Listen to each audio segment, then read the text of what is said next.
আসসালামু আলাইকুম আপুরা, সবাই কেমন আছেন? আলহামদুলিল্লাহ, আমি ভালো আছি। আজকে আমি রান্না করব, চিন্তা করছি ভাইরাল পাঙ্গাস মাছ। মাছগুলো ধুয়ে নিয়েছি, এখন আমি হলুদ মরিচ লবণ মাখিয়ে মাছগুলো ভেজে নিব। মাছগুলো ভাজা হয়ে গেল, এখন আমি উঠিয়ে নিচ্ছি। 1 টেবিল চামচ রসুন বাটা, 2 টেবিল চামচ পেঁয়াজ বাটা, হলুদ মরিচ লবণ দিয়ে সাথে টমেটো দিয়ে কষিয়ে নেব।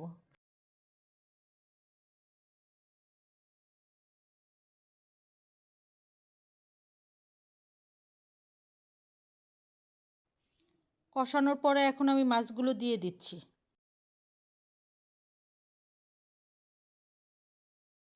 দিয়ে দিচ্ছি একটা বোম্বাই মরিচ। 10 মিনিটের জন্য ঢেকে দিলাম। সামান্য পরিমাণ জিরার গুঁড়ো দিয়ে দিলাম, এখন আমি উঠিয়ে নেব। হয়ে গেল আমার ভাইরাল পাঙ্গাস মাছ রান্না। ভালো লাগলে লাইক কমেন্ট শেয়ার করে পাশে থাকবেন। ধন্যবাদ। আসসালামু আলাইকুম।